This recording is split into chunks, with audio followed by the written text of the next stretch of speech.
खरं तर ही रेसिपी करायला खूप जास्त सोपी आहे। या रेसिपीसाठी आपल्याला फक्त 1 वाटी भरून पोहे हवेत।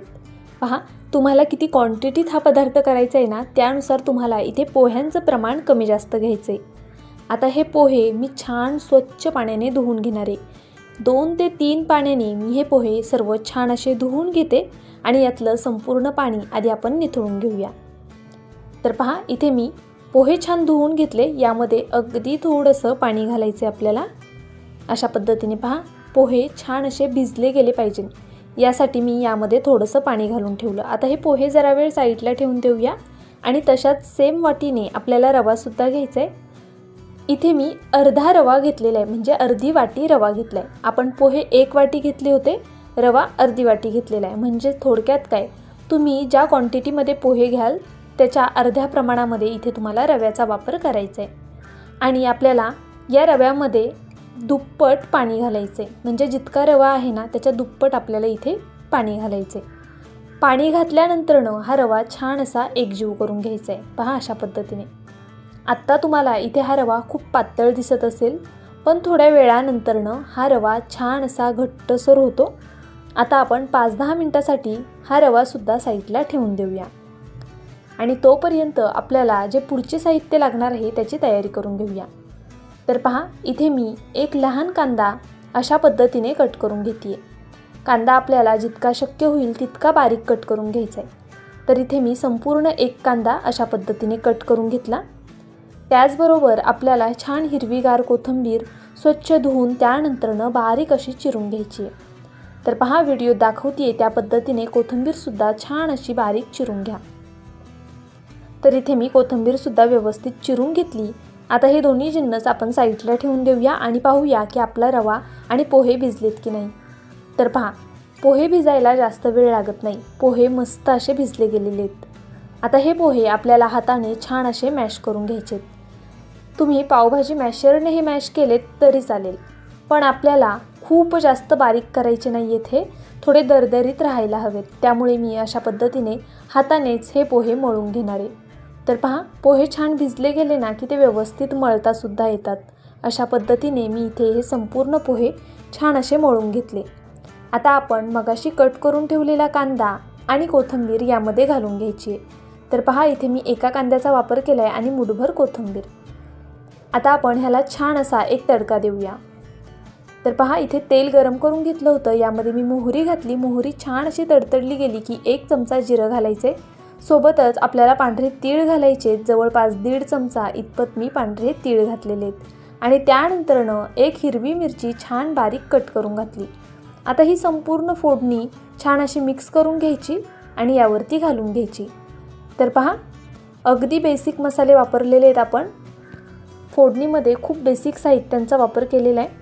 चवीनुसार मीठ घातले आणि सोबतच आपल्याला यामध्ये बेसन पीठ घालायचे 3 चमचे। तर पहा, इथे मी 3 चमचे बेसन पीठसुद्धा घालून घेतलं अशा पद्धतीने। आता बेसन पीठ घातलं की त्यानंतरनं आपल्याला जो भिजवून ठेवलेला रवा आहे तो घालून घ्यायचा। पहा, रवा छान असा दाटसर झालेला आहे आणि फुललेला सुद्धा आहे। आता हा रवा मी यामध्ये संपूर्ण अशा पद्धतीने घालून घेतला। आता हे सर्व जिन्नस आपल्याला छान एकजीव करून घ्यायचे। पहा, जे पोहे आहेत ना ते छान भिजल्यामुळे घट्टसर होतात आणि हे पीठ मळायला सोपं जातं। यामध्ये आवर्जून बेसन पीठ किंवा गव्हाच्या पिठाचा वापर नक्कीच करा। 2-3 चमचे बेसन पीठ घाला किंवा 2-3 चमचे गव्हाचं पीठ घाला, त्यामुळे काय होतं, या पदार्थाला बाइंडिंग खूप छान येते।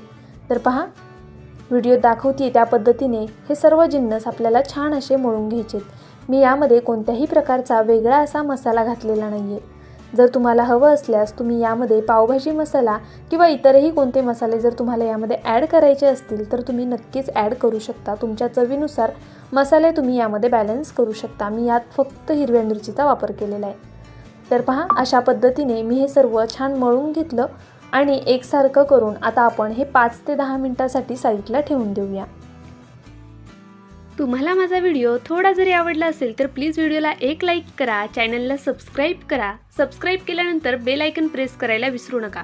ऑलवर क्लिक करा, म्हणजे माझे प्रत्येक व्हिडिओचं नोटिफिकेशन सगळ्यात आधी तुम्हाला येईल। हाईप या ऑप्शनवरती क्लिक करून जे काही पॉईंट्स असतील ते द्यायला मात्र विसरू नका। तुमचे एक एक लाईक, एक एक सबस्क्राईब आणि हे हाईपचे पॉईंट्स माझ्यासाठी खूप मोलाचे आहेत. छानशी कमेंट करा. चला रेसिपीकडे वळूया. तर आता पहा 5-10 मिनटं झालेली आहेत. आपण झाकण काढून पाहूया. आधीपेक्षा हे थोडं आता घट्टसर झाले. पहा अशा पद्धतीने हे छान असं फुललंसुद्धा गेलेले. आता एक चाळण घ्यायची आहे आणि त्या चाळणीला तेल लावून घ्यायचे. जर तुमच्याकडे अशी चाळण नसेल आणि पुरणाची चाळण असेल तर नक्कीच तुम्ही त्या चाळणीचा सुद्धा इथे वापर करू शकता. हाताला सुद्धा मी थोडंसं तेल लावून घेतलेले आणि पहा याच्या आपल्याला अशा पद्धतीने छोटे छोटे कटलेट करून घ्यायचे. तुम्हाला हवा तो आकार तुम्ही या कटलेटला नक्कीच देऊ शकता. मी अगदी सोप्या पद्धतीने ह्याचे कटलेट तयार करून घेणार आहे. पहा अगदी झटपट होतात, करायला सोपे आहेत. तुम्हाला हवं तर तुम्ही गोलाकारसुद्धा करू शकता किंवा लंबकुळे असे सुद्धा कटलेट हे करू शकता. जसे तुम्हाला आवडतील तसे नक्कीच तुम्ही यांना आकार देऊ शकता. अगदी छोटे छोटे बॉल्स केलेत ना तर ते सुद्धा दिसायला छान दिसतात. तर पहा या पद्धतीने मी असेच हे सगळे कटलेट हातावरती करून घेते. अगदी सहज होतात आणि झटपट होतात.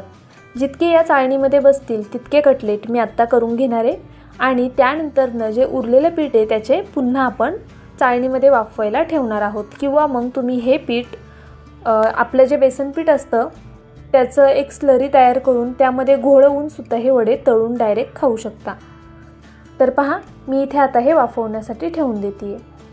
पाणी छान गरम करून घेतलं, त्यावरती हे कटलेट ठेवले. झाकण ठेवायचे आणि फक्त 10 मिनटं मीडियम फ्लेमवर हे होऊन द्यायचे.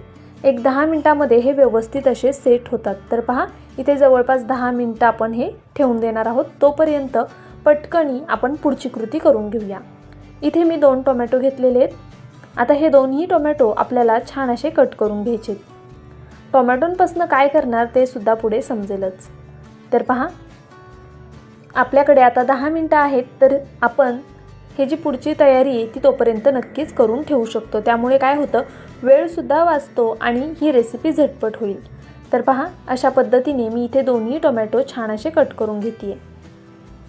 इथे मी 2 टोमॅटोंचा वापर केला आहे. तुम्हाला किती क्वांटिटीत हा पदार्थ करायचा आहे त्यानुसार तुम्ही टोमॅटो कमी जास्त करू शकता.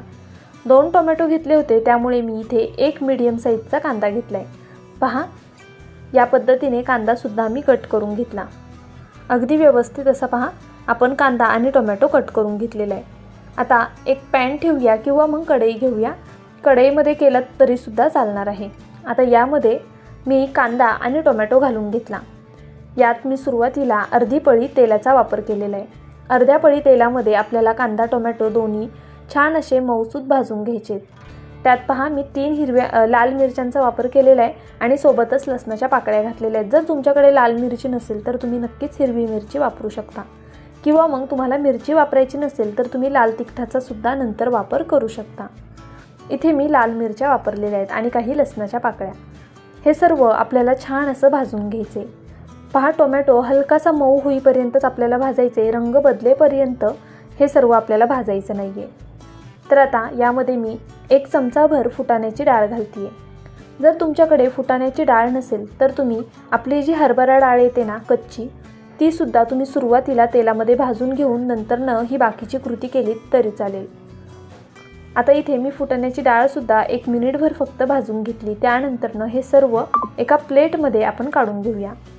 तर पहा अशा पद्धतीने अगदी चटपटीत अशी आपण यासोबत खाण्यासाठी चटणी तयार करतोय. ही चटणी तुम्ही इडली, सांबर, डोसे अगदी कशासोबतही खाऊ शकता. तर पहा हे सर्व आपण आता थंड होऊन देऊया. छान असं थंड झाल्यानंतरनं मिक्सरच्या भांड्यामध्ये आपण हे वाटण घालून घ्यायचे. तर पहा अशा पद्धतीने मी इथे कांदा, टोमॅटो, हिरवी मिरची, लसूण आणि त्याचबरोबर फुटाण्याची डाळ मिक्सरच्या भांड्यामध्ये घालून घेतली. आता अर्धा चमचा रंग येण्यासाठी बेडगी मिरची पावडर घालून घेतली. सोबतच चवीनुसार मीठ घालायचे आणि हे पाणी न घालता छान असं बारीक वाटून घ्यायचे. ही चटणी फ्रीजमध्ये 2-3 दिवस आरामात टिकते. टोमॅटोची आहे त्यामुळे जास्त दिवस टिकणार नाही आणि पाण्याचा वापर केला नाही त्यामुळे 2-3 दिवस आरामात टिकू शकेल. तर पहा अशा पद्धतीने ही चटणी आपण तयार करून घेतली. याला छान अशी फोडणी देऊया. आपण त्यापूर्वी एकदा टेस्ट करून पाहायचं मीठ वगैरे बरोबर आहे की नाही, तिखट बरोबर आहे का. जर मीठ कमी असेल तर आत्ताच ते बॅलन्स करून घ्यायचं. इथे मला मीठ परफेक्ट वाटलं. आता आपण फोडणी घालूया. तर पहा इथे तडका पॅनमध्ये मोहरी घातली, जिरं घातलं, सोबतच लाल मिरची घातलेली आहे इथे मी आणि पांढरे तीळ घातलेले आहेत। लाल मिरची घातल्यानंतरच पांढरे तीळ घाला, म्हणजे मग ते अगदी करपून जाणार नाहीत। कढीपत्त्याची पानं घातली आणि गरम गरम फोडणी या चटणीवरती घालून घेतली। आता इथे मी मिक्सरच्या भांड्यातच या चटणीला फोडणी दिलेली आहे। तुम्ही हवं तर सेपरेट बाउलमध्ये ही चटणी काढून त्यानंतरनं फोडणी दिलीत तरीसुद्धा चालणार आहे। तर पहा, फोडणी दिल्यानंतरनं हे सर्व छान असं मिक्स करून घ्यायचे। आता आपण ही फोडणी दिलेली चटणी एका छोट्या वाटीमध्ये काढून घेऊया। तुम्हाला आता खाण्यासाठी जितकी गरजेची आहे ना तितकी चटणी काढून घ्यायची। आता तुम्हाला वाटत असेल आपण जे वाफवण्यासाठी ठेवलेलं आहे ते डायरेक्ट ह्याच्यासोबत खायचं की काय, तर तसं नाही आहे। आपल्याला त्याची अजून पुढे एक छोटीशी स्टेप करायची आहे, ज्यामुळे तो पदार्थ खूप जास्त चविष्ट होणार आहे। तर पहा, इथे मी आधी एका वाटीमध्ये ही चटणी काढून घेतली।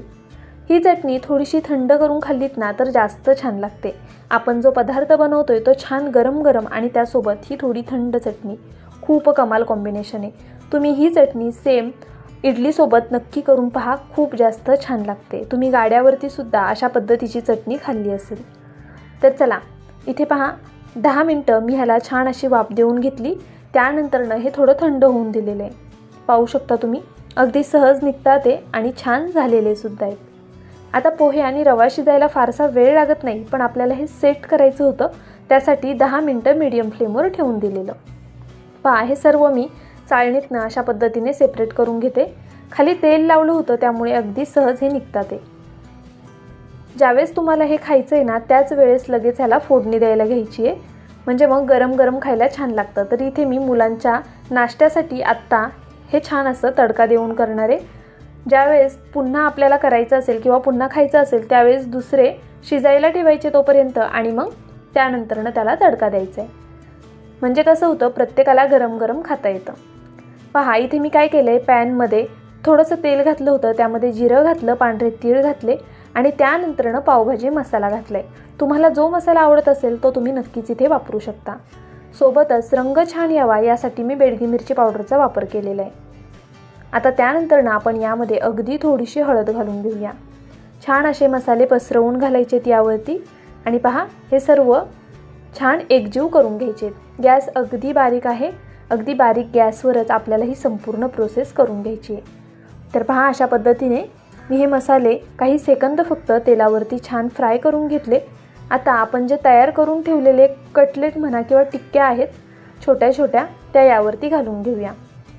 अशा पद्धतीने पहा, संपूर्ण मसाल्यामध्ये घोळवत ह्या टिक्क्या छान अशा यावरती ठेवून घ्यायच्या। तर इथे मी संपूर्ण टिक्क्या अशाच पद्धतीने ठेवून घेतल्या। पाहू शकता, आपल्याला मीडियम फ्लेमवरती दोन्ही साईडनी ह्या टिक्क्या थोड्या खरपूस होईपर्यंत भाजून घ्यायच्या आहेत। अशा पद्धतीने हलवून घेतल्यामुळे मसाला सगळीकडे लागायला मदत होते। तर पहा, अगदी सहज असे हे पलटी करता येतात, अजिबात पॅनला चिटकून वगैरे बसत नाही। अशी फोडणी दिल्यामुळे ना ही टिक्की खायला खूप छान लागते। तुम्हाला हवं असल्यास तुम्ही फोडणी न देता सुद्धा हे तसंच सुद्धा खाऊ शकता। आपण जरा फोडणी दिलं ना की दिसायला सुद्धा छान दिसतं आणि मुलांना सुद्धा फार आवडतात। तर पहा, अशा पद्धतीने हे तयार झालेले आहे। आपण ह्याला पुन्हा एकदा पलटी करून घेणार आहोत। दोन्ही साईडनी छान थोडंसं भाजून घेतलं ना की मग खायला खरंच खूप मस्त लागतात। वरतून थोडा कुरकुरीत क्रंचीनेस येतो आणि आतमधून सॉफ्ट असा हा पदार्थ तयार होतो। या पदार्थाला तुम्ही काय नाव द्याल मला कमेंट करून नक्कीच कळवा। पहा, दुसरी साईडसुद्धा किती छान अशी भाजली गेलेली आहे।